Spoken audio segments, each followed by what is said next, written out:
carcasses. Viewer discretion is advised. We are on our way to go and look for some lions. Welcome everyone, this is Safari Live.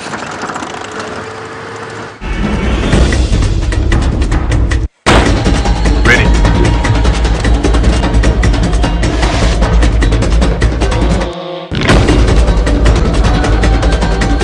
Standing by.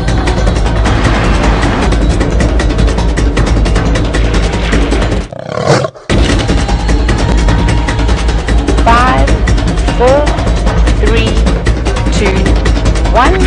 You are live, you are live.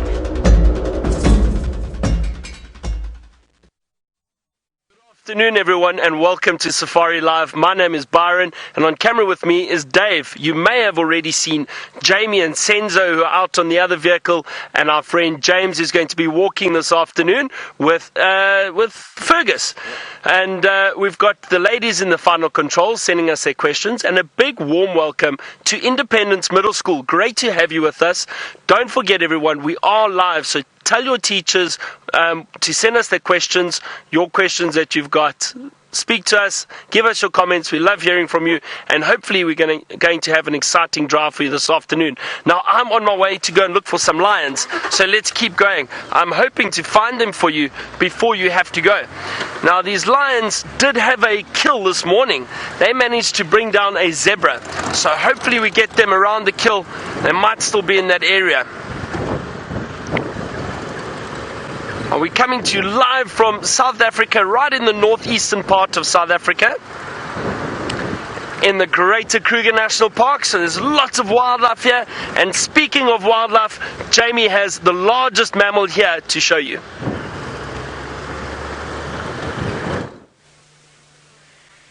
We've got some very special wildlife to show you for the start of our sunset safari, and a very good afternoon to all of you and welcome. I hope you're all excited, and of course a very special and warm welcome to the schools joining us. It's fantastic to have you. I hope that you guys are super excited to be on a live safari, and I hope that you've got lots and lots of questions to ask us. Now, just a quick introduction. My name is Jamie, and this afternoon Senzo is on camera with me, and it is truly exciting to be out here in the African wild to see what we can see.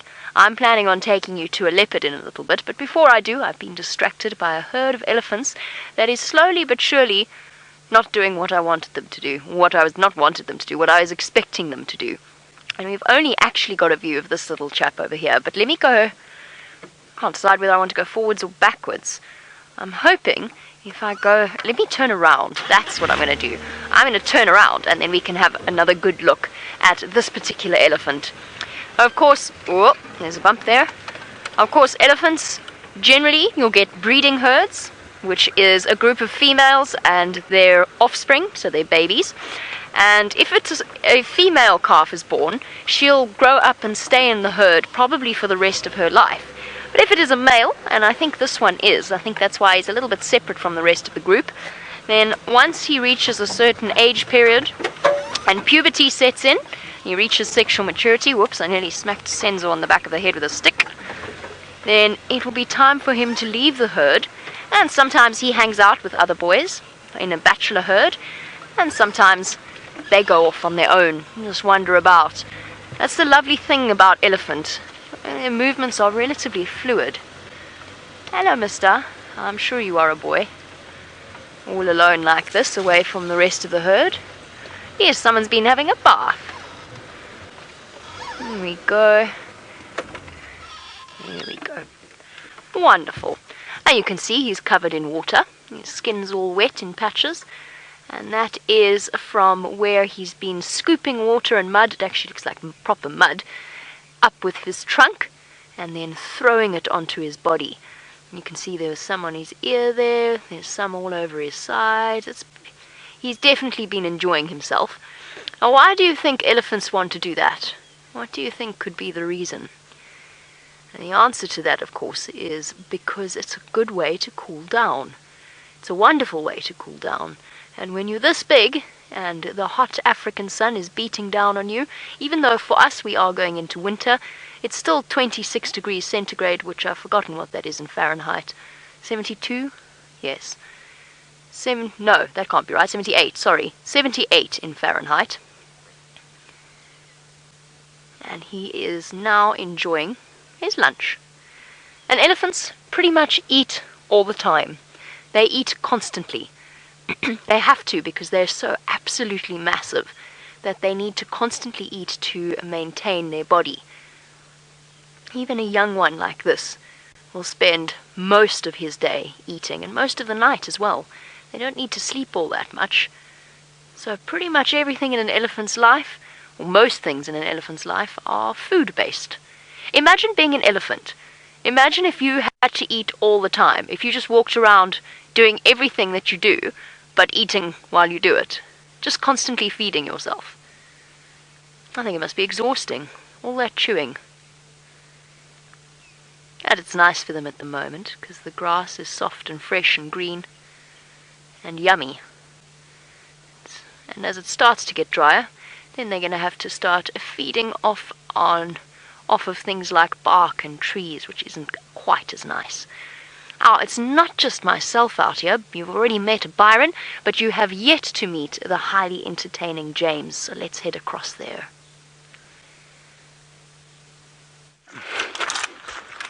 Good afternoon, everybody, especially at the Independence Middle School, 12 to 13 years old. I am astounded that you are at school today. I feel that is a gross injustice in the world, and I commiserate with you.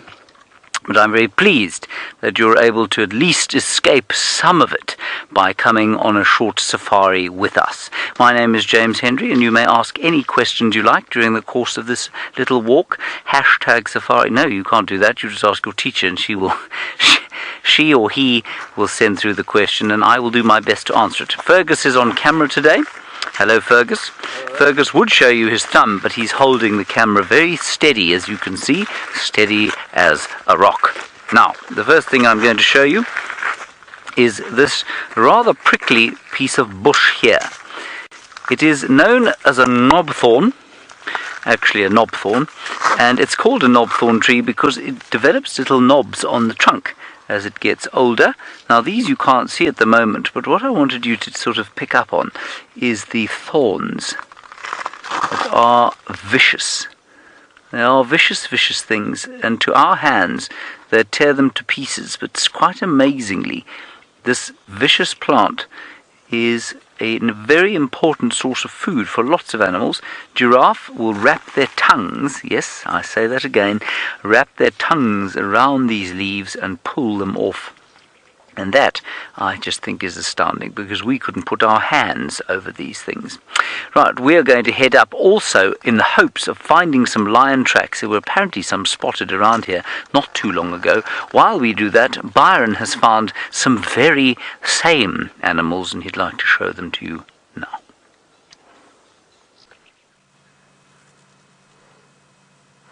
Look at this. We've just found the lions, everyone, the ones that we said we were looking for. And it is a big male that I can see here. And just off to the right is a female lying in the grass. Now, I'm not sure if they are the only lions here. There might be more. I've had a quick look around, but as you can see, the grass is very, very long at the moment, and they are well hidden. Now, fortunately for us, these lions did make a kill last night.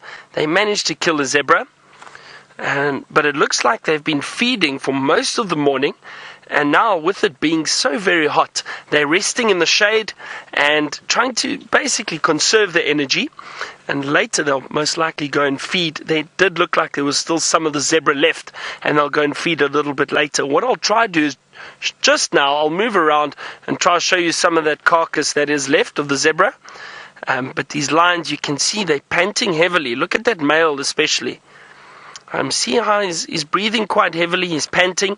Now the reason for that is he is hot and he's got a full belly, so they breathe very heavily. You can actually see how swollen that belly is. He's managed to feed on a lot of zebra meat.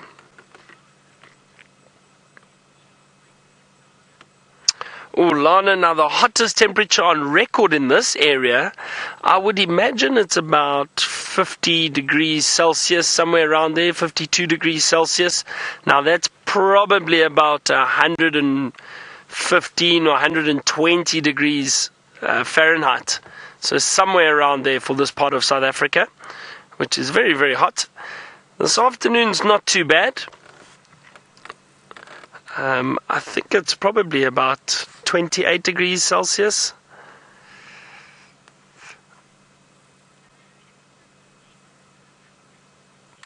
So it's 26 degrees Celsius, and that's 78 degrees Fahrenheit. So it's not too hot. It does get much warmer, but you need to remember, everyone, we are moving into our winter now. So this is autumn for us. So the temperatures are starting to cool down, and which is great. So we're going to start experiencing much cooler temperatures. Now I'm going to try and reposition the vehicle, see if there aren't any other lions lying around. Let's go back to Jamie and her beautiful elephant. Oh, wow, Byron gets you another good view of those fantastic cats. Just look at this. Hello, my boy. What are you doing? Are you coming right next to me? There we go. Hello. What have you got to say for yourself? Oh, it's always... Oh, is your eye sore? Look, he's rubbing his eye. And welcome to Jack. Jack, it's lovely to have you on board while we watch our elephant's bottom. Jack, you want to know what part of Africa are we in, and are we close to the other guides? Well, we're all driving around the same reserve at the moment, which is a reserve called the Sabi Sand, which is a collection of lots of little different properties, but with no fences between them. And that forms part of a place called the Greater Kruger National Park. And maybe you could Google Kruger National Park once we've finished with our live safaris and have a look at where it is. But it is essentially right up in the top northeastern corner of South Africa. So the Kruger Park actually stretches from where we are all the way across to Mozambique and right up north to Zimbabwe, which are two of our neighboring countries here in South Africa. I think it's a very special place. Oh, yes, see the thorns on that tree. It's amazing how tough an elephant's skin is. Hello, mister. You're coming back to us now. Or is there something that smells nice there? You can see he's not bothered by us at all. His ears are slowly flapping. He's doing exactly what he might otherwise be doing, even if we weren't here. And that's why I think we're so lucky to live and to work in a place like this. Oh, somebody had an itchy foot. You see him scratching his ankle there. And the fact that the wildlife here is so content to allow us to sit with them like this and to view them, and so comfortable with us that they'll come right up next to the car. He was probably only about half a foot away from the front of this vehicle. He was just sidling past so he could get to the yummy food on the other side of me. And he's got to eat as much grass as possible because we are going into the dry season, which means that the food's going to get less and less easy to come across, and he'll have to start, as I said, eating bark and trees and so on. Now, Max, you've asked a question that I often wonder about. Shame, he's got a very sore eye. He keeps rubbing it, and he's actually rubbing it with the grass as well. I don't quite know what it is. Might just be that he's got some dust or something in there. But he keeps rubbing that left eye with his trunk. I don't know if it's itchy or if it's a little bit sore. Oh, sorry, Max. You were talking about the fact that I've also wondered this. Max, you want to know if elephants' jaws get sore? Because they chew all the time. As I said, they'll eat all day, every day. Max, I don't think so. And the reason that I don't think so is because I think that their muscles are pretty well developed, because they'll start eating solid food at around about 6 months old, and they'll continue to chew for the rest of their lives. And obviously, as they get older, those muscles get stronger and stronger. So I guess they're used to it. I guess their jaw muscles are used to it.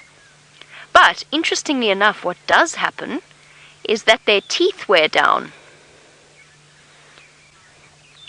And hello to Maya. Maya, while we watch him feed, of course, we've got this wonderful view of those two tusks sticking out of his upper lip. And Maya, yes, there are some elephants that don't have tusks. About 4% of elephants in the wild, if that's the normal number, 4% of them are born without tusks, African elephants. But remember that both males and females in African elephants have tusks. And it's only 1 or 2 individuals that are born without them. And there you go, Ryan. You were wondering what type of elephant it is. Ryan, since we're in Africa, it is an African elephant. And of course, the other elephant that you get is an Asian elephant. And that kind of ties into what I was saying about the tusks. Because in Asian elephants, most of the time, the females don't have tusks at all. Or they have very, very small tusks. Where in our African elephants, they can actually, even the females can have quite big tusks. So one of the big differences, while our beautiful elephant uses his amazing trunk to feed, between African and Asian elephants, is one of the big things is the tip of the trunk. And if he lifts his trunk now, when he grabs the grass, if you look really closely, and you've got to be quite quick because it keeps disappearing, but if you look really closely at the tip of the trunk, an African elephant has a finger on each side of the trunk, kind of like a finger. It's basically an extension that they can use like a finger. In Asian elephants, there's only one. But of course, the big difference is the ear size. African elephants have these massive ears that are almost shaped like the continent of Africa, whereas in Asian elephants, their ears are much, much smaller. Our Ellie is slowly but surely disappearing, and the rest of his family haven't popped out. Oh, I think it's time for me to go and look for a leopard, but to keep you distracted while I do, I think I'm going to send you across to Byron and his lions. So you can see the male lion still panting in the shade, and I'm sure some of you are curious to see what he has been eating. As I said, there is a zebra carcass over here, and there it is. Looks like a young zebra, everyone, that these lions managed to kill last night. And doesn't look like they fed on too much of it. There looks like there's still quite a lot of meat there for them.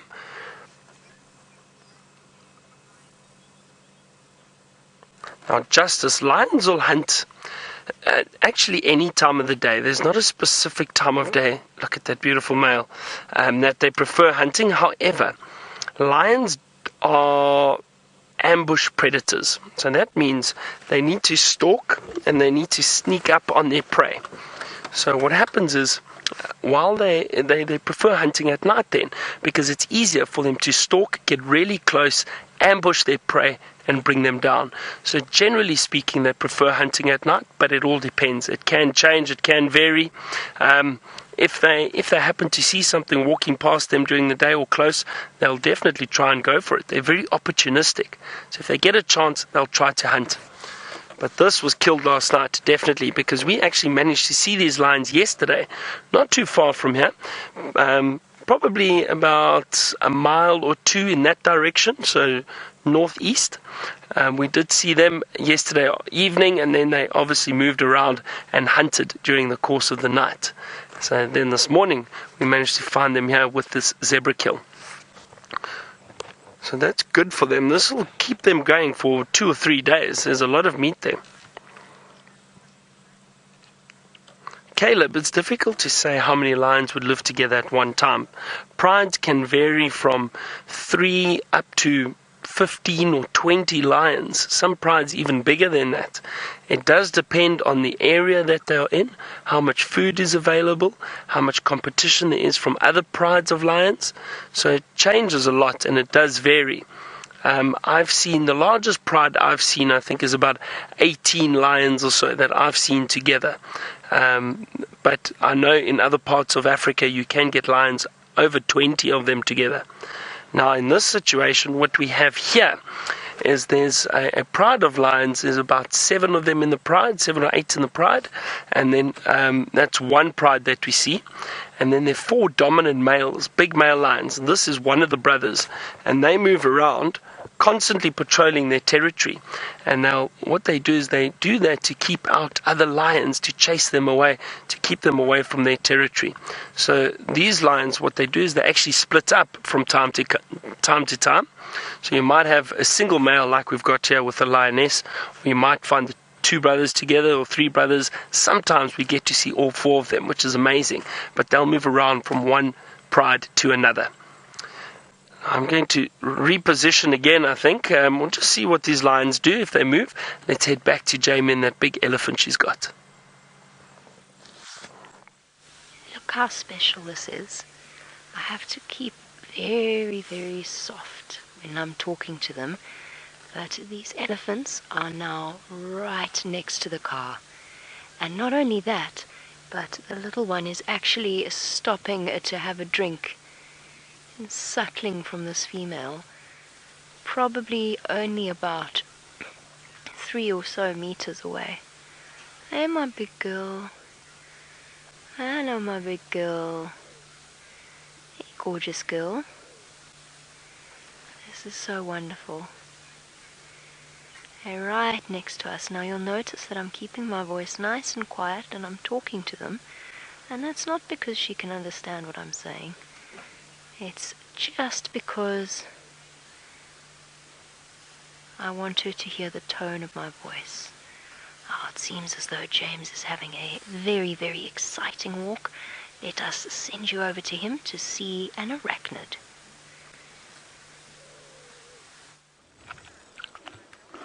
We've been having a tremendous time here at this web. It is the web of a brown button spider, and it's not an orb web in the way that you would normally imagine it, so it's not a traditional web. It's like a net that is created here, and you can see there a grasshopper that has been caught. And the brown button spider spent a lot of time wrapping it up in the silk, so it would come across and then sort of take pieces of the net, produce new pieces of silk, and then wrap it up. And so it immobilized the grasshopper just before you came to us. It finally sunk its fangs into the grasshopper. So the grasshopper will now be dying. I suspect that's why it's sort of flicking around like that, because the poison, the venom that has been injected into the body is now starting to kill it. And hopefully the spider will come back. But I think once the spider's bitten the grasshopper, there's no real point for her to come back until it's dead. And what's really interesting, if you are perhaps not used to watching spiders and things like this, is that the spider's venom is a little bit like the digestive juices of your stomach.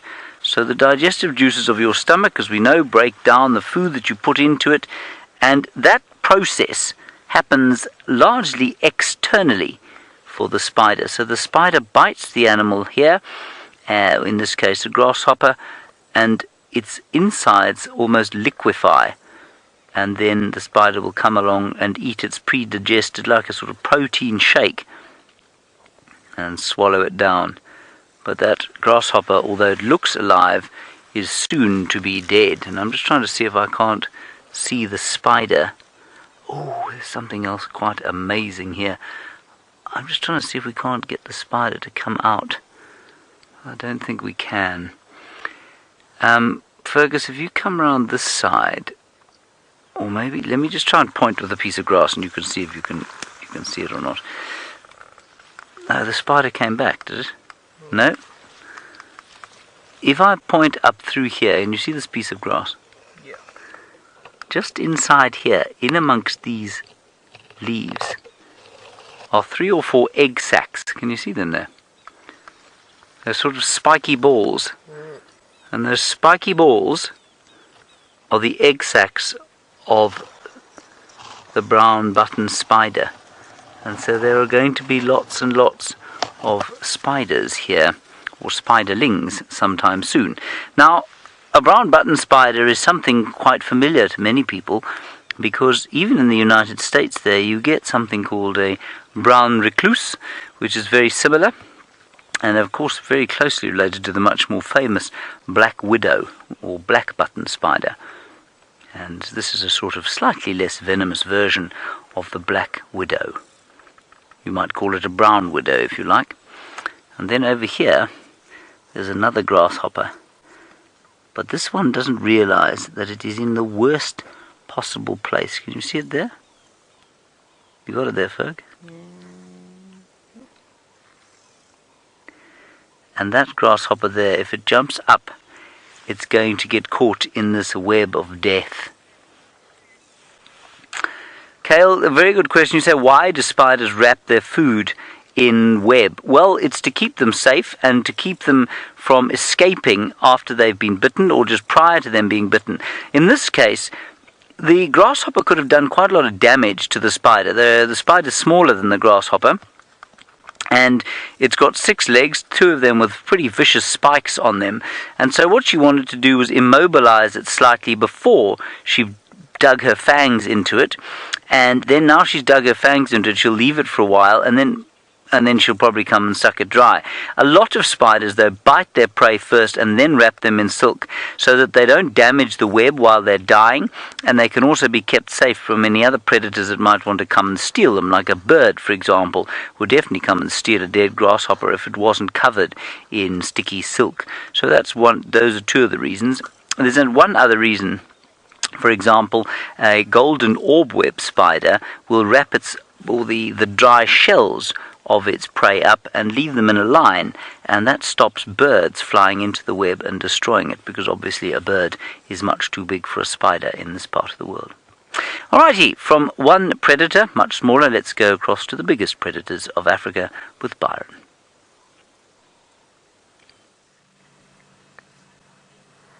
That's amazing, James, that you got to see that a spider making a kill. That's the wonderful thing about being out here. We have a look at everything from the little insects and arachnids like spiders to big predators like these lions. You can see it's still breathing very, very quickly and very heavily because he is quite full. It's amazing. These lions gorge themselves on meat, and they'll feed on as much of it as they possibly can. They'll rest for a few hours and then they'll get up and start moving and finish the carcass.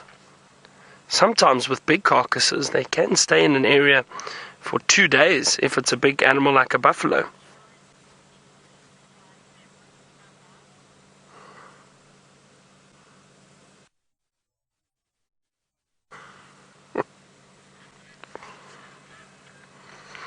Ahmad, you asked how many lions would it take to kill 5 zebras? Well,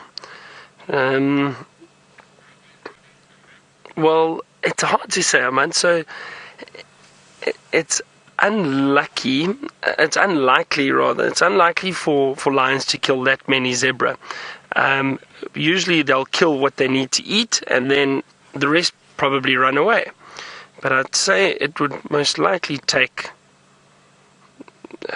It depends how big the zebra are. So maybe 10 lions to kill 5 zebra, 2 lions per zebra. But I've never seen that happen. I don't think that would happen.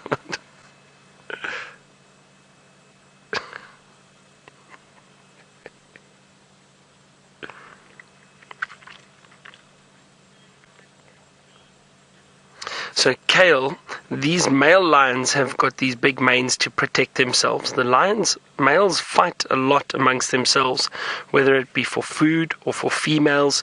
They do fight constantly. So those big manes, those thick manes, help protect their necks and their heads. So if they do fight and bite one another, hopefully that hair provides a layer of protection around the head.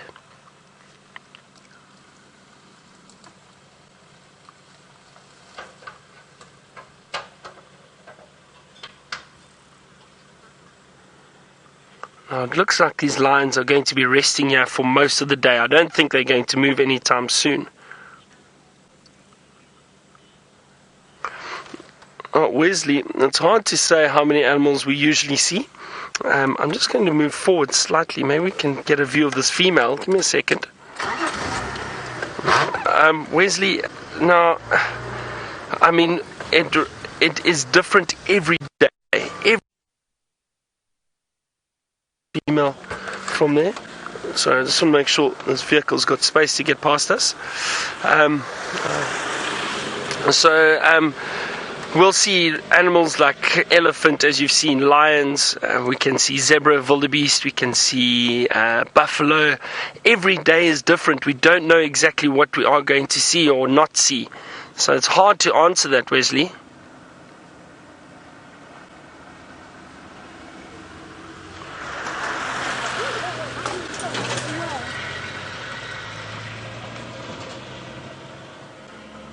So the male's just lifted his head too.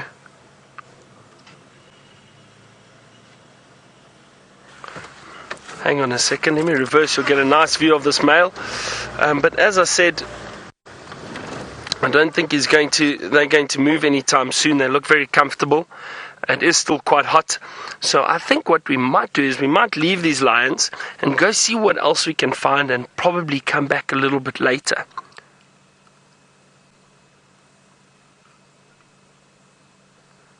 That's a nice view of that male though. You can see how big it is.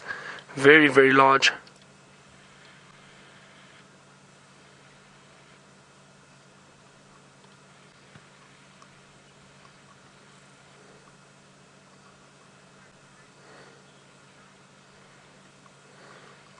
Wasn't that exciting? I'm so glad we got to see these lions and show you and see what they killed last night. It's amazing what kind of story we can tell just from obviously finding the evidence the next day. And these lions have done very well for themselves. They've got a kill. They've got a lot of shade. They're going to stay lying down for a while. And it was great to be able to see them.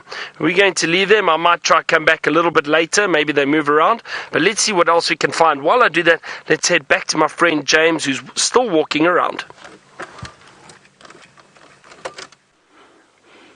Yes, he is still walking around, and we're sort of on our way towards the south to see if we can't perhaps find the tracks of a leopardess and her little cub that we spent a lot of time with yesterday afternoon. In the meantime, these bushes, these are very special bushes called Waltheria indica. They don't even have an English name, and over here they've always got something on them. And if you look over there, you'll see a bug. And that is probably a member. Oh, there it flies. Can you see it there, Fergus? It's over here. Just walk very carefully. It's over here. And I don't know exactly which kind of... Oh, damn it. There he is. He's on my stick. No, he's not anymore. He's gone. Anyway, that was a kind of smelly bug. Not quite a shield bug, which can make a smell, but a lot of the bugs. And bug, I don't mean sort of creepy crawly. I mean an actual biological designation. That's what the bugs are. They belong to a special order on their own. And that one would have been quite smelly if you crush it. And many of them are very smelly.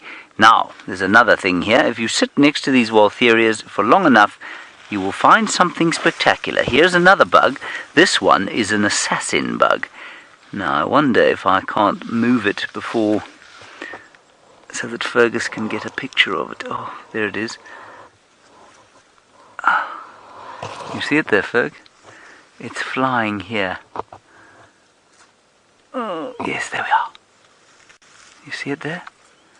Look at the colours. You see it there?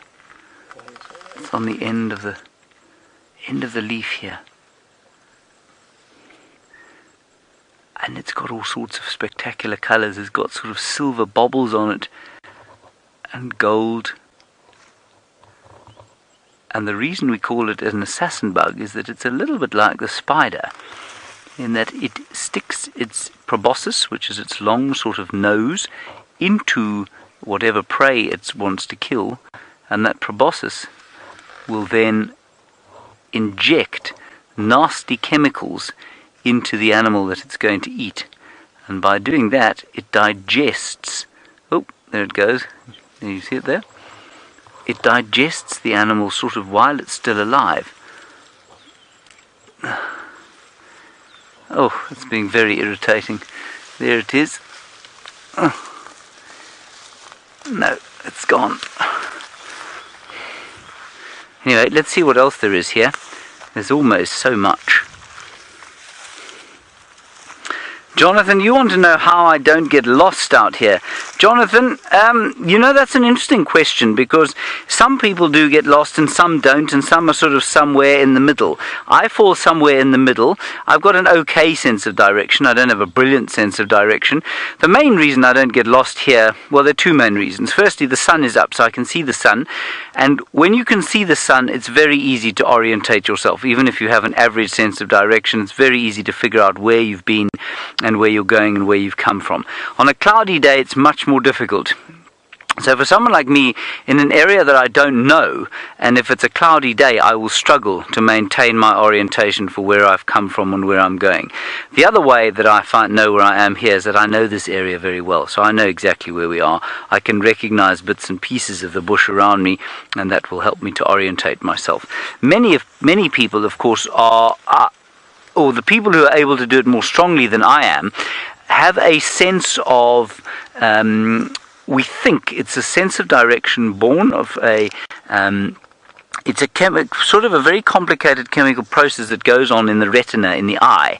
And we all have it, but some people have it more strongly than others. And it's got to do with various chemicals that are in the eye, and a very complicated quantum process that takes place within the eye that is processed by the brain. It's the same way that birds, like robins, are able to migrate. So some people have that in their eyes much more strongly than others. All right, we're going to continue going. Ooh, there's a nice butterfly there. We're going to continue down towards the south, see if we can find the leopard tracks. While we do that, Jamie is finished with her elephant, I think, and she's probably still searching for her little leopard. My elephants were actually kind of finished with me, or at least they decided that they wanted to move on, so they disappeared off into the vegetation. But remember, I promised you you'd see a leopard? We're going to go see a leopard. I don't even have to search for this leopard. Ooh, some seriously bad driving. I don't even have to search for this leopard because I know exactly where she is. And that's because she has been here all day, and she's been busy trying to catch herself some food. Now let us go and see if we can find her here. So one thing that you will notice is that there is another vehicle here, and that's because tourists come to see these magnificent creatures, and of course they bring money, and that in turn helps in the future of conservation of these creatures. Now I'm very sorry, Angelo, I did not hear your question at all. You wanted to know what my favorite... Angelo, you want to know what my favorite animal is. Ooh, that's a difficult question, and it's so hard to choose. I really love spending time with elephants. My favorite animal is probably a rhinoceros. And one more thing, I really, really like hyenas, but it's hard to choose, and sometimes it just depends on the mood that I'm in. Right, where is this leopard now? Let us have a look-see. She's somewhere near the water, and she spent the whole day trying to catch terrapins. So I'm guessing she's somewhere here in the shade because it's hot. Hi. Just saying hello to some of the people over here. Aha, now I see her. Right, how are we going to do this? I think we should go down to the bottom. That is what I think we should do. What do you think? I think we should go down to the bottom. Yeah. This is going to be very tricky. Yeah. Let me just give you a quick view of her. She's over there. Right in the shade there. There she is. Little Xongile, who is now nearly 15 months old. No, 14 and a half months old. So she's actually still very, very young, just over a year. And Xongile's name means beautiful. And she is, for the first time, having to learn all about what her life's going to be like as an adult. Because unlike those elephants that you saw, leopards are completely solitary. So they live by themselves unless they are mating with a male or a female, and unless they have cubs. And she's now on her own for now, and she's been having to look after herself. And that's one of the reasons why she comes to the water here, because of course lots of animals come to the water to drink, but also because she's got very, very good at catching terrapins, which is a mixture between turtles and tortoises. Well, thank goodness we stayed here with the gorgeous Xongile, because otherwise we actually might not have seen her, because apparently it's time for all of you to start heading back on your school day. So thank you very much to Independence Middle School for joining us. I hope you guys had fun, and I hope you enjoyed sending us through your questions. Go and enjoy the rest of your school day, and hopefully I will see you very shortly.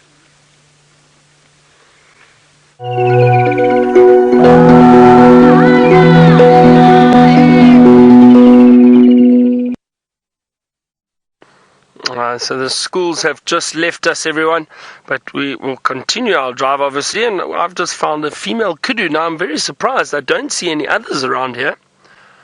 I'm scanning around, but I don't see any others, just that single female, which is very strange. I'm sure there are possibly more in the thicket somewhere that we just haven't seen yet, or that I haven't seen yet. Let me roll forward slightly. There was also an impala that was running around here.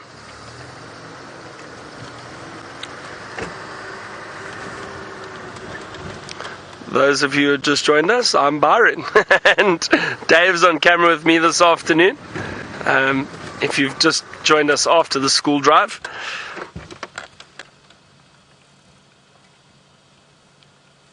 There you go, there's a beautiful female. I love those ears. Those ears are fascinating. Huge ears of a kudu. They're able to twist and turn around. And that's generally because they prefer thicker areas, so they can listen out for predators. A lot of, sorry, someone's crawling my ear. So they can hear very, very well in thickets. Now, don't forget, we are live, everyone. Send us your questions at #SafariLive, and we'll gladly answer them for you. Jamie's found a young leopard. I think she's just trying to establish that sighting. So as soon as she gets a nice sighting of it, she'll let us know. So that's very exciting. I'm going to see what else we can find. I might go around to some of the water holes this afternoon. It is warm, it has warmed up quite substantially from this morning. So I'm hoping that we might get some activity around the water holes. See what we can find.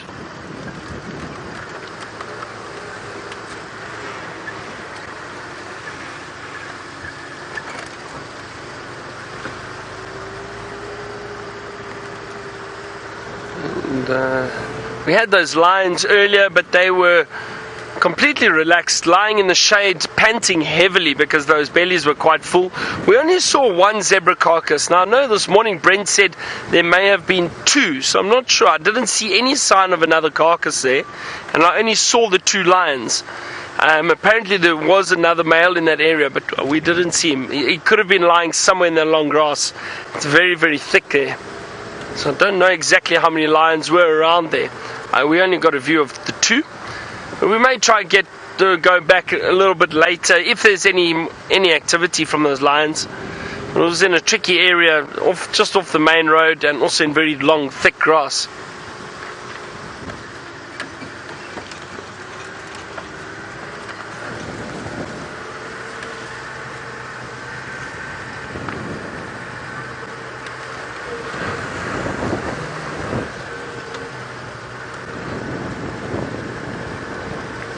Okay, now I've just been speaking about that beautiful young leopard that Jamie found.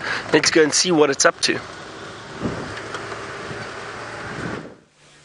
Our beautiful leopard, and indeed. And before we have a look at our new and improved view of Xongile, just a quick reintroduction. My name is Jamie, and this afternoon Senzo is on camera with me, and we have obviously always absolutely love having the schools on board, but now that they have gone about the rest of their school day, please do send through your questions on #SafariLive on Twitter. We'd love to hear from you.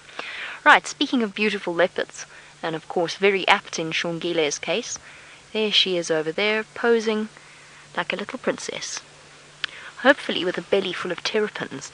Now, apparently all of you have been watching her throughout the afternoon on the dam camera, which, for those of you that don't know, is a 24-hour live streaming camera that's set up here by this waterhole, at this waterhole. And Xongile has become the terror of terrapins. that is the way in which she's actually been surviving. And I have to say, she looks much better than when I last saw her, which I'm really thrilled about. She definitely doesn't look as thin, and she almost looks as though she's gained a little bit of that confidence that she seemed to have lost. Now, the wonderful thing about Xongile, of course, in sitting with her is not only that we love her, but also because she's actually constantly active. There she goes. What's there? Here she's up and looking across. She just heard something. Oh, Henny, you say you've been watching the waterhole. Oh, there's something I've just noticed now. She's sitting happily there, but on the other side of the dam, sorry, we'll talk about what Xongile has been up to in a moment. On the other side of the dam is a leopard's arch nemesis, which is the baboons. And if we go across, let's just have a look there, Senzo. There behind the impala, sorry. You're getting a bit of a cameo, sorry, just to show the baboons. There we go. And they're the baboons. Now, she definitely wants to stay out of their way. That is not an animal that she wants to encounter. Now, hopefully they don't decide to come in this direction. I wonder if they know she's here. I don't think so. There's a very good chance that if they did, they would chase her. I think she's large enough at this point that she would know exactly what to do and how to escape. But it is a possibility for any leopard. And a big male baboon, if there's more than one big male baboon, they can actually do some truly serious damage, and they could potentially harm her if they can catch her. And that, of course, is where she has the true advantage. But leopards and baboons are not friends at all. We've had some truly fascinating and terrifying sightings of baboons chasing leopard cubs. Thandi, of course, jumps to mind, but also Hosana and Xongile. But for now, they're distracted with their foraging on the opposite side of the dam. There they are. All right, let's go back to Xongile. We were talking about what Xongile has been up to throughout the day. Apparently, she has been here all day, and that Henny was saying that she's completely lost track of how many terrapins Xongile has pulled out of the water. That's what I'm saying. She's become the terror of terrapins. And she's so clever because she goes wandering from waterhole to waterhole. She's such a little survivor. Oh, yes. Go, girl. Go, girl. And slinking away. That's the baboon that she spotted. She knew that they were there. She was keeping an eye on them. And up she goes. There's a good girl. Oh, here come the baboons across the dam wall. Just for now, I'm going to sit here. I don't want to reposition yet. I want to make sure that she is fully aware of what's happening around her. Okay, the baboons stopped running. Look at that swagger. Male baboons have such a swagger about them. Marching across the dam wall. They just look like they mean trouble. I mean, baboons are fascinating. They're highly entertaining and highly intelligent, but they really do look like trouble. This is the massive gentleman with the size 7 shoes, Sensor, with a huge footprint. We laugh about it every time we see it. We keep joking it's Brent walking on the road. Here he goes. We just got to sit. We're just going to sit. Xongile. I'm hoping that she's moved further in. Don't want to see her getting chased by a baboon. But it could happen if they carry on around this corner. I don't think they will, though.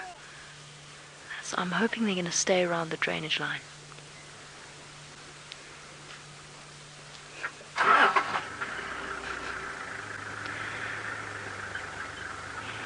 There goes the other baboon. Right, I think it's okay. I think the male baboon has actually moved onto the other side of the dam wall, which means that we can reposition, and we can go and just have a look and see where Xongile is. See how quick she is, how clever she is. As soon as the baboon started walking in this direction, she immediately dropped down to her belly and sidled off into the bushes, and I'm sure she's hiding just through here. I'm going to go and find her, but while I do, let's head over to James on foot. We've got 3 species of butterfly here on foot with us. One of African vagrant, I think that's the greenish one you're on. Are you on that one? That one is eating from the plant known as Vernonia. And that Vernonia plant, which is a late flowering plant, is also being fed upon by 2 acrea species. One that looks like a garden acrea, that's the orange one with the clear forewing. Can you see that one?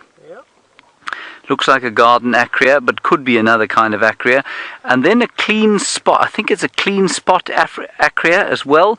The plain orange one with 1 or 2 spots on it. Oh, in fact, there are lots of butterflies feeding on this Vernonia plant. So that's 3 of them. Then, Fergus, if we go just to the right-hand side here, in fact, if you come over this way, you'll get one that I have seen before but have yet to identify. It's sulphur-coloured with orange shoulders, and I don't know what that one is. That's a beautiful sulphur-coloured butterfly with orange shoulders. We'll call it a sulphur orange shoulder, shall we? And then there's another one which I also do not know. Once you've had a look at that one. Just down below and to the right, very pale yellow coloured with a very broad black border. And again, I've not seen that one. You see that one, Ferg? You got it down, that spectacular screen of yours? Yeah. There it is, just settling there.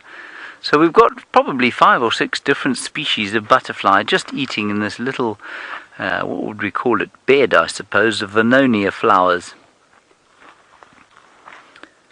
Very nice. Let me see if I can't spot another one. Oh, I think there are... It looked like... Here. That looks like one of the grass yellows over there. You see that little one there? Also beautiful, pale, sort of lemon yellow colour. Yellow is one of my favourite colours, everyone. It makes me feel happy, warm inside. There it goes. It's sitting next to the sulphur one now. In fact, the sulphur one, the garden acrea, and the...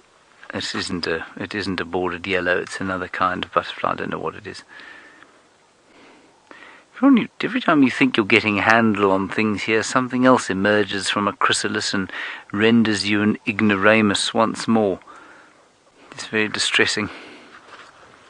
Too much to know. There's stony silence from Herbert next to me, which means that he doesn't know either. Alrighty, we're going to continue down looking for shadow here. Just remember, #SafariLive is how you get hold of us. Jamie is not too far over that direction with little terrapin-eating terrorizer Xongile. The terrapin-eating terrorizing Xongile has just disappeared. She's there. She's right there. I'm going to try and get us another view. She just sidled off, and I think we might need to... Let me just try and get an idea of if she's still moving. I don't think we can squeeze through here. I'll just, for those of you who watch us driving off-road and perhaps see us drive over a few trees, never fear. I promise we pick the species that we do drive over very carefully, and we drive over species that will young and pop straight back up. There's our little girl. That's actually really stunning. Really, truly beautiful. Out of the leaves. Hey, brown-eyed girl. Well done for being so alert and ducking out of the baboons. Away. The baboons have actually turned and run away. They've moved off completely. So she's safe again. And flitting through the bushes.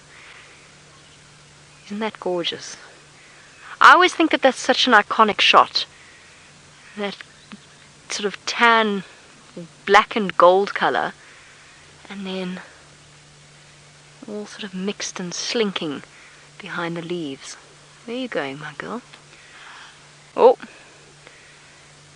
you've been spotted, little leopard. The impala are alarm calling at you. You've been seen.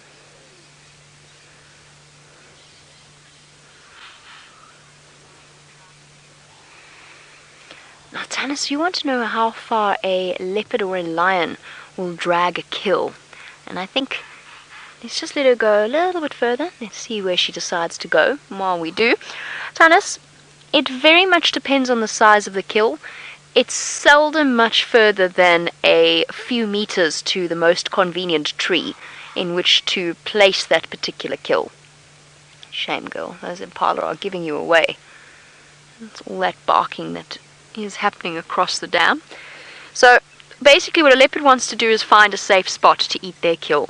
Generally lions don't bother too much, and if the carcass does get dragged around, it's usually just because they're fighting over it and they're trying to get it away from each other. But for a leopard, being secretive is their way of life, so they'll often drag their kill. I've followed a drag mark for a leopard before that's been a couple of 100 meters long, but that's very, very unusual. Most of the time it's just a few short meters, and then they either find themselves a thick bush or possibly a convenient tree in which to set their kill aside and to make sure that it's safe there. Interestingly enough, longest drag mark I've ever followed was 1.5 kilometers, and it was a spotted hyena dragging a bit of the carcass back to the den site. Oh, she's been spotted there as well. Oh, little Xongile. Everything's seen you. I love watching this. Wait, let me get you around to a good position. Watch these impala. They go running after leopards, just to make sure that the leopards not going to turn around and hunt them. So they're actually running after her. And then if you listen,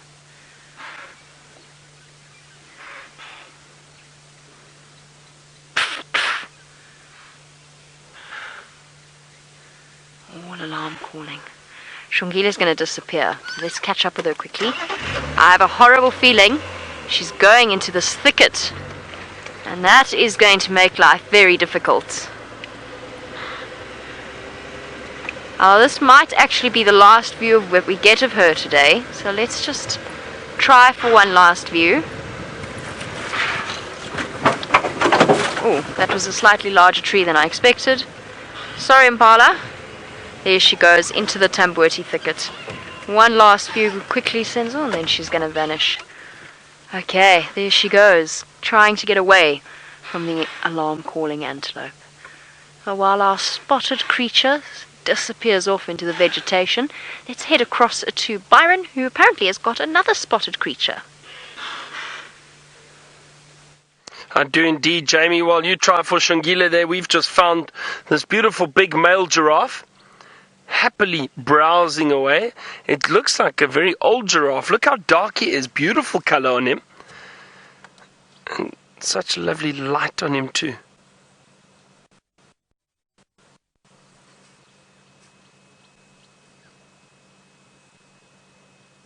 You can see around that skull, little bony protrusions on the forehead.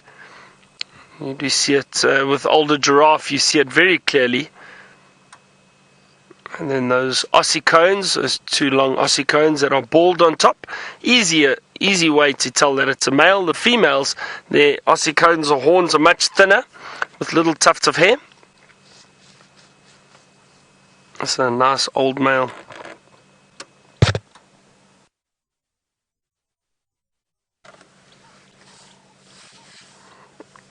It's a lovely afternoon. Beautiful light. It's always after some rain, the air just seems a lot clearer.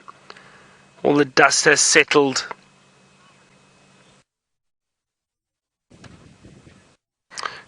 Kirk, that's a tough one. I'm not sure if I prefer morning or evening drives.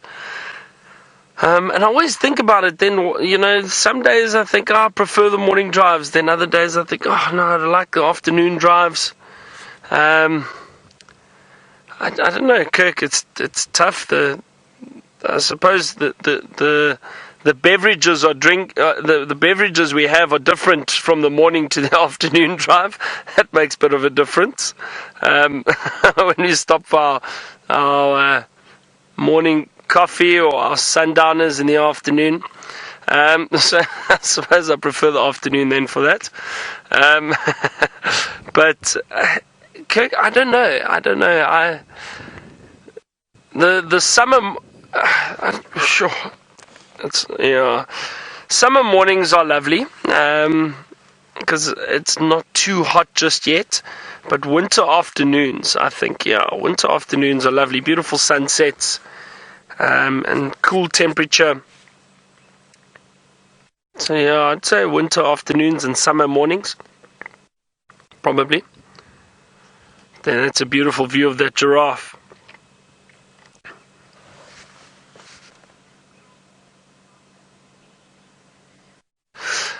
Claire, you've asked if giraffe always get darker with age, and yes, generally they do. It's genetically some giraffe can be darker than others, but it is a sign of age, especially with males. The older males do tend to get a lot darker, Claire. So it's definitely older males that do become a bit darker, but again, genetically some giraffe are just darker than others.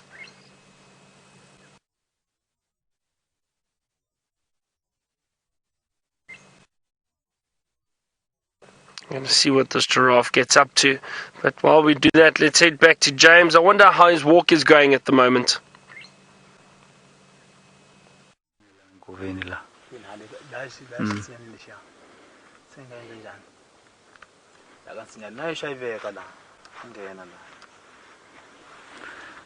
Right, here we are, live again, on Bushwalk, having a heavy discussion about where the leopards have gone. That is because we have found their tracks. Here we have the tracks of the babies.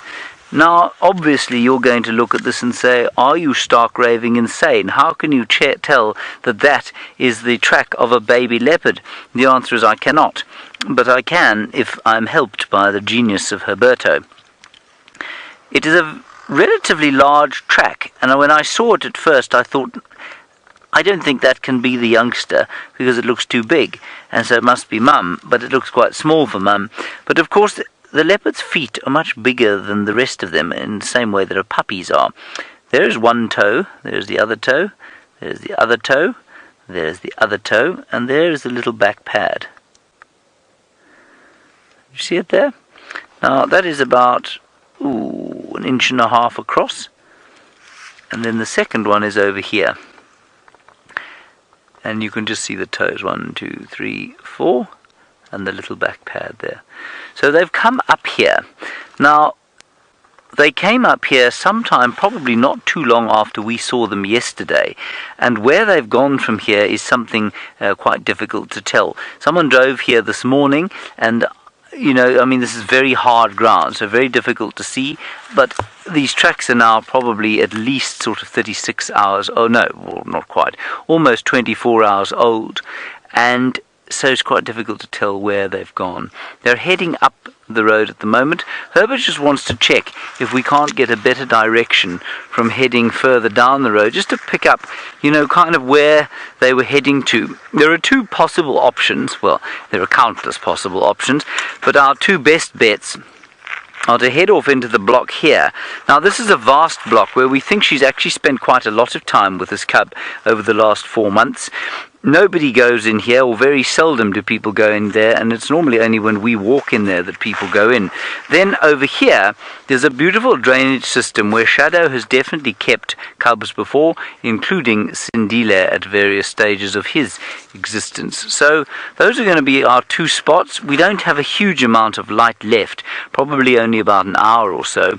So we're going to move quite quickly. The first thing we're going to do is go down the road here, follow Herbert, and just see if he hasn't picked up a better idea of where they were. It's not impossible that the tracks we were looking at there were from even before yesterday, and maybe she turned the cub round and brought it down towards the drainage line sometime yesterday. That's not impossible at all.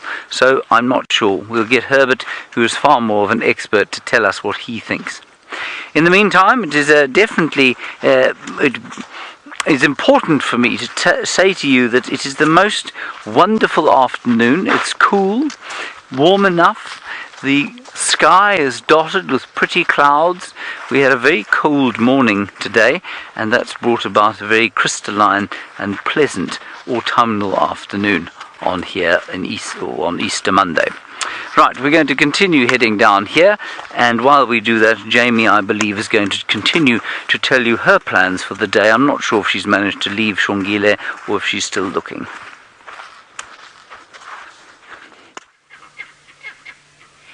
I didn't leave Xongile, Xongile left me, but it is not a good afternoon for her, and absolutely everything is spotting her wherever she goes. Now I'm just going to go forward a little bit so that you can see the monkey that's on the top of the tree that's alarm calling. So let me just go forward ever so slightly so that Senzo can get the camera. Have a look at it. It moved. Just watch and listen. I'm going to be quiet for a moment so you can hear the sounds these monkeys are making.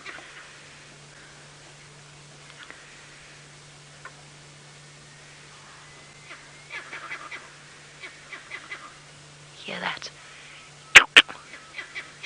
That is a proper monkey alarm call. But the impala are now alarm calling away from where we are. That's one of the big males. Oh, look at those teeth. Shouting that there's a leopard. Now, I'm going to go and search for her because I don't think she's far. While I do, let's go across to Byron, who also has a monkey. I have indeed found these little monkeys. These are young ones. Look at them. They're very cute, very playful. The vervet monkeys. Let's see, watch him jumping around. I was wondering what was making all that noise. I'll try to show you shortly. And let's just watch these monkeys for a little bit longer. See what they get up to.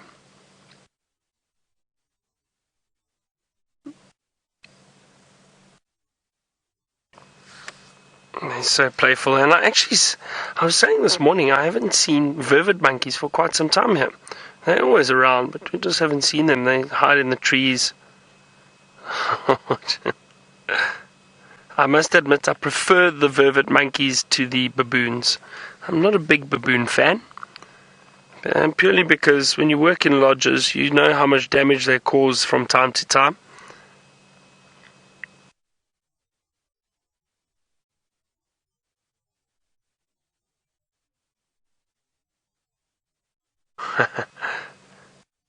I just want to try to sneak forward a little bit. I'll show you what else I saw.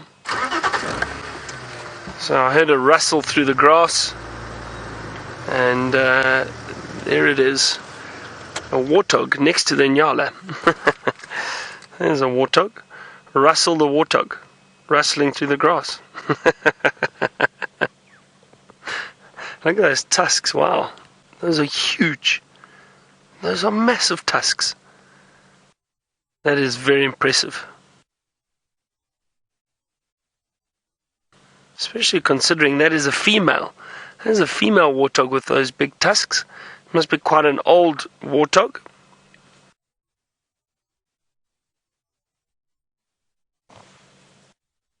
That's nice, and that beautiful male Inyala. We've decided to drive down in the Mulwati. So we're in this dry riverbed, and it's a perfect little spot for us at the moment. There's a lot going on. Nice and cool. A lot of green vegetation. You do see animals like these in Yala. They love this type of terrain and vegetation. Monkeys have these big trees around. We might be lucky and possibly find a big owl. You never know. Giant eagle owl. They like sitting around here from time to time.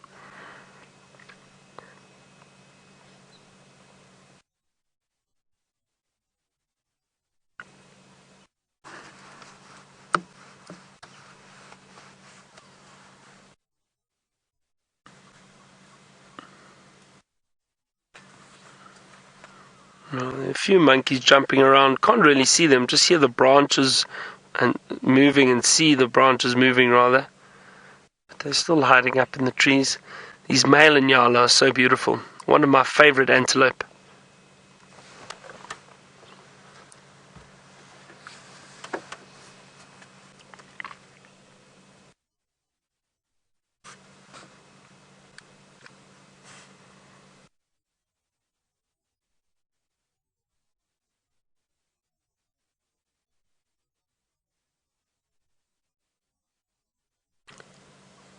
As I said, there's actually some beautiful trees around us.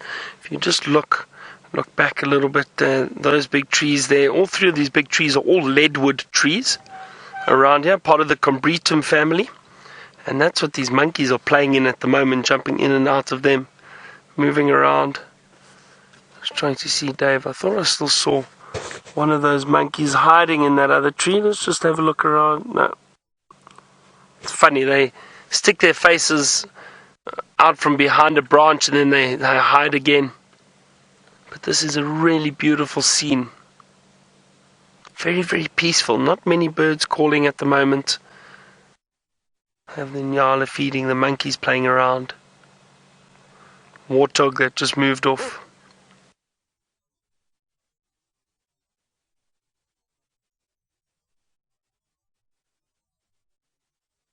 Yeah, they're still jumping there.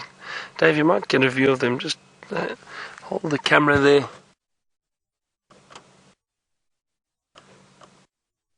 A lot of young vervet monkeys that we can see jumping around, and they are quite shy. It's funny, they're not shy when it comes to stealing food off the breakfast buffet, that's for sure. The amount of times I've had to jump up and chase a monkey carrying a muffin. It's quite entertaining.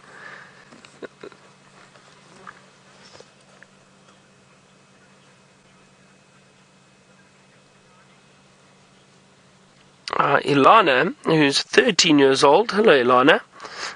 You wanted to know if the male or female vervet monkeys live longer. Ilana, I would imagine, and I'm not entirely sure, but I would imagine it's the female monkeys, because the males often fight a lot amongst themselves and they might get injured, so chances of males living longer are not very, very good. So I would assume it's probably the females that live a bit longer.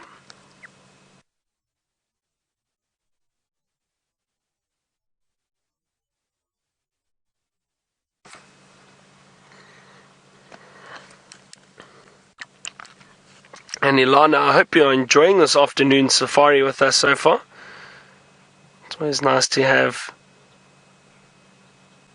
young kids watching and enjoying the safari and hopefully learning a lot. There's a tail of a monkey. All spotted, Dave. Wonder where the rest of it is. Behind that branch, behind the stem.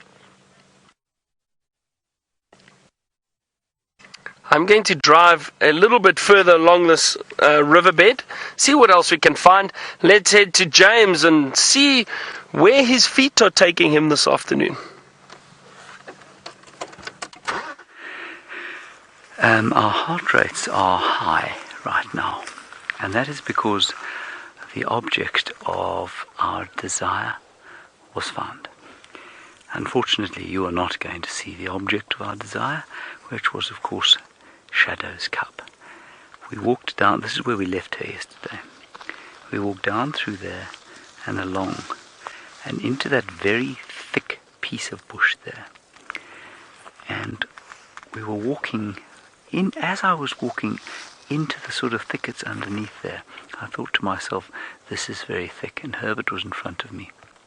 And suddenly we heard, and this little leopard came flying out of a tree, not 3 feet in front of her, but dropped to the ground and ran. She just got a fright. She'd obviously been watching us coming along. Thankfully, Shadow wasn't waiting there with her, because I think that our heart rates would be a lot higher. I'm sure Shadow's off hunting somewhere. She's left the cub here. It's good news. We're obviously not going to try and go back in there. We just turned around and came straight out. We'll see if Jamie wants to come and have a look. Shadow might be around here somewhere, but time will tell. Very special. Slightly irritated with ourselves that we didn't spot the cub, but we're being quite harsh on ourselves. Herbert especially is being harsh on himself, because it was so thick up in the canopy, it would have been almost impossible to see, especially with the sun in our eyes. Anyway, the little cub is no worse for wear, jumped down onto the ground, took a little run, and I'm sure went up another tree. So we're going to extract from here. Jamie might like to bring a vehicle in, I'm not sure. I think might be a good idea just to leave things be until Shadow gets back. So, let us continue out this way.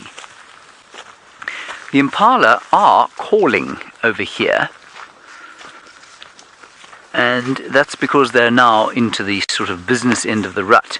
Now that tells me, I think, that Shadow could easily be around here somewhere, trying to stalk one of them, trying to kill one of those impala, and yeah, we'll keep an eye out for her. Her tracks did seem to be heading up there.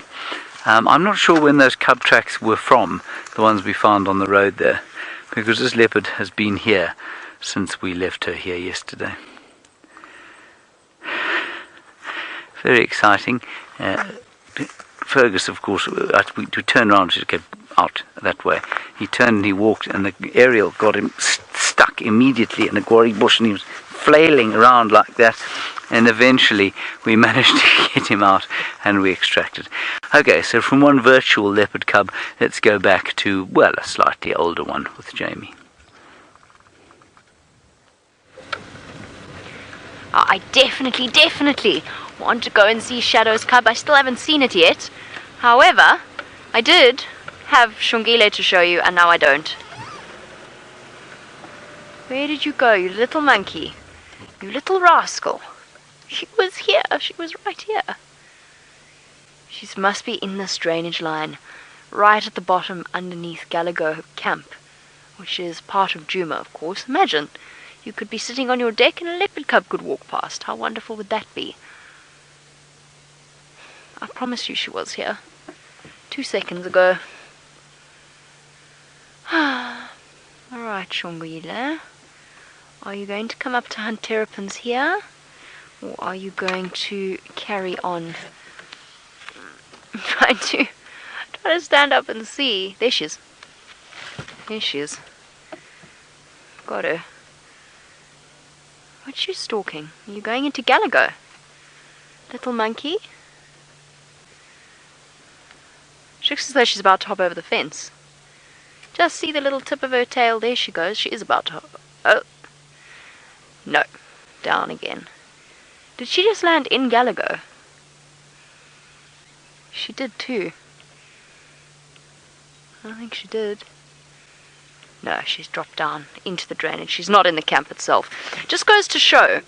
There, she's going to pop out. Here she comes along the top here in the gorgeous sunlight. Just goes to show, a fenced camp does not mean there are no animals in it.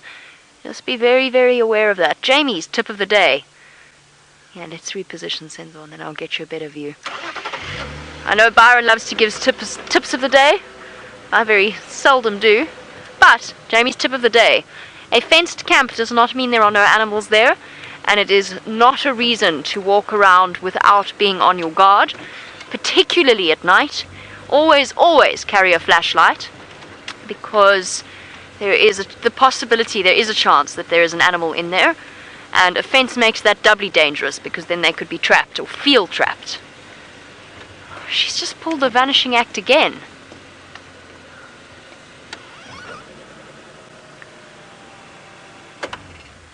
Where have you gone, you little monkey?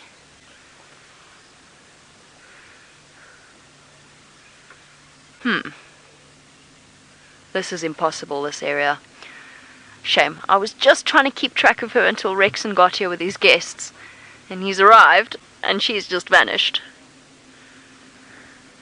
Okay. I'm going to try, let me think.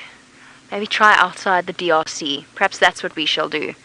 So while I do that, let's get an update from Byron's side, find out where he is and what he's doing. Well, Jamie carries on her search for Xongile, well, to see if she can get another view of it. We're just driving around and seeing what else we can find. A lot of little birds, or a lot of doves taking off at the moment from the grass. Just seen quite a few doves actually.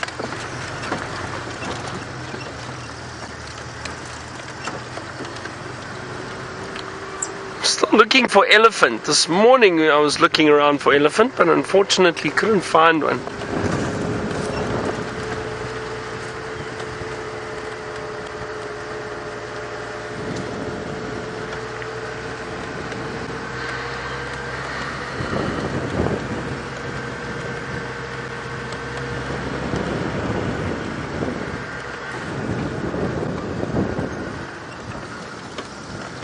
Let's see. The bush is still looking so lush and green.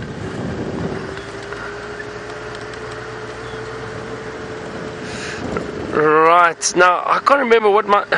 Jamie, why are you giving tip of the day? I can't remember what my tip of the day was this morning actually. Dave, do you remember? What was it? See, that's the thing, they all start blurring into one. Ladies in the final control, do you remember what my tip of the day was? Gave it this morning. Yes.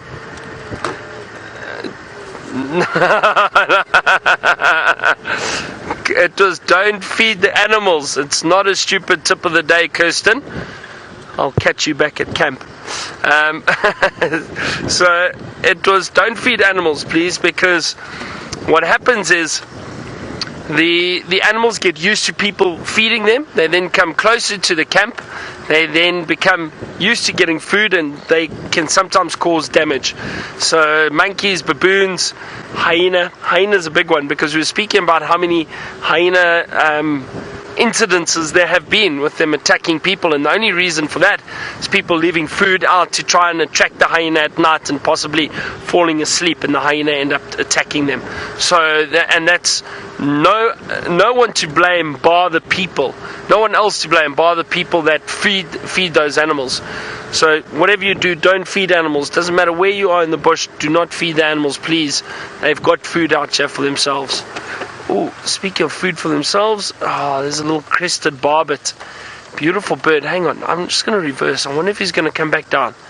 Let's see. There was a seed or something that he was feeding on. Let's just wait. He just flew up into the tree. Hold on, give us a second. Let's just see if he decides to come back down. Come on. I can see him looking. Let's just give him a few seconds. He's in the thicket. We won't be able to see him. Let's just see if he flies back down. I don't know what it was that he was feeding on. I don't see anything on the ground there. Just looking around, because he is a beautiful bird. I think he has decided to move off. Oh dear. Hold on, let's just keep a look out for him. He was sitting just in this tree off to the left. There he goes. There he is. Dave, can you see him? Got him. Look at that. Beautiful. There he is. The beautiful crested barbet. Yellow and black and white and red. Oh, that's a lovely view.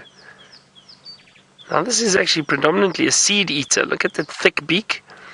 They feed on seeds and fruit.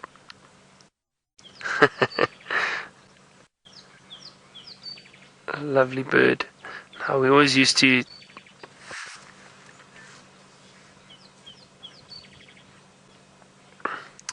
James, I'm not sure if the birds really alter their food selection when they prepare for the migration. You know, most birds are suited specifically to feed on certain food. So like these barbets, for example, are fruit and seeds. And that's the beak that they have is suited for that. Then you have insect eaters, like if you think of the cuckoos all feed on caterpillars, mostly, other insects. So in terms of the migratory species, well, the Wahlberg's eagle, they'll feed on small rodents, possibly scrub hares, other birds, but also termites. And then the cuckoos, as I said, they feed on mostly on insects and caterpillars especially. So they don't change their diets, as far as I know, when they are migrating. And I'm sure they would stick to the same food when they have migrated. They would have to.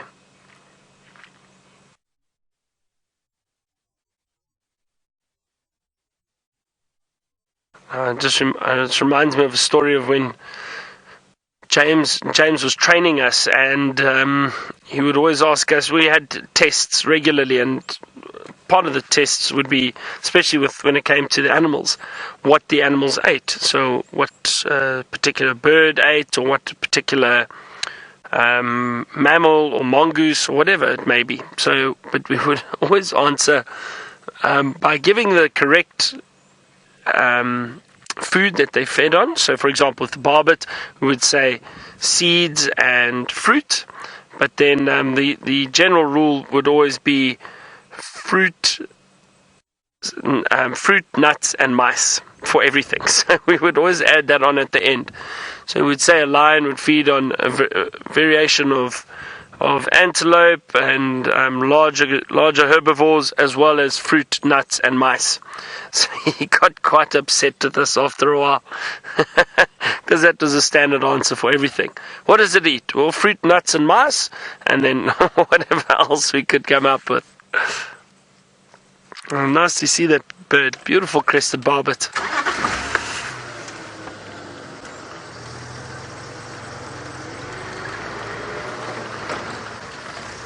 Ali, we do get parakeets. We get ring-necked parakeets. But I don't know. Hang on. I do know, because I'll double-check for you. Now, I think it's just the ring-necked parakeets. We don't see them very often. Not out here, at least. Rose-ringed parakeet. Ring-necked. Yeah, you see, I don't think they occurred naturally in Africa. I think, feral population. So what happened was, so this is the parakeet that you get, those rose-ringed parakeets. So what happened is probably released as pets, and they've taken over suburbs of Johannesburg, and so you see them around there. I'll show you now just the distribution. Actually, there we go. That's a distribution. So down along the coastal areas, over there, and this is basically around Johannesburg, and the Highveld area. So that's those are birds that have probably been released in populated areas by themselves, but technically they don't really originally occur in South Africa. Let's just see status current feral populations in Durban and Johannesburg, with historical records from Cape Town, fairly common resident urban. So basically, just feral. They started to breed by them. Well, after being released, probably people keep them as pets, and them either getting out or. But we've got many parrots though, many parrot species.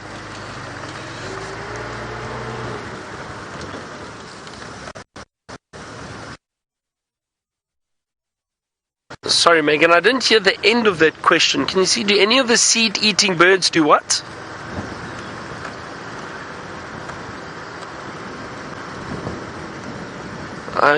Dory, you wanted to know if any of the seed-eating birds store seeds. Not that I know of. No, I don't think so, Dory. I think they need to constantly find seeds. But I've never heard of any of the seed-eating birds actually storing the seeds. For the winter. I think they just will go and look in different areas for the food. I don't think they store them.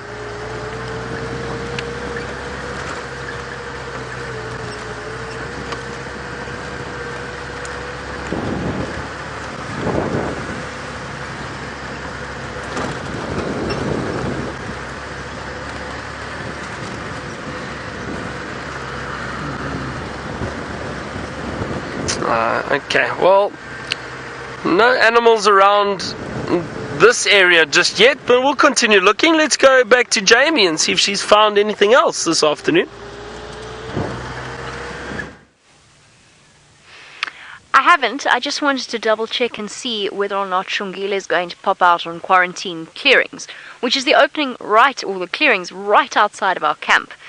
Now, final control, a message for you ladies. She's somewhere very, very close to you. She's wandering about very, very close to our camp.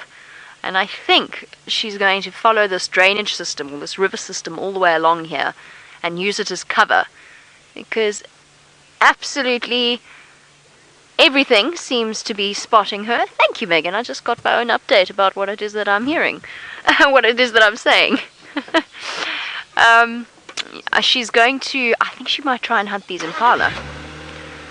That's what Rexon thinks she's doing. He thinks she's following the impala, but the squirrels have seen her, and they're already alarm calling. So I think what we should do is go give James a hand, and then come back here as it starts to get a bit darker. And that's when Xongile is going to be testing out her true hunting skills. I've been thinking, because she's tiny, she really is, she's very tiny. I've been thinking about,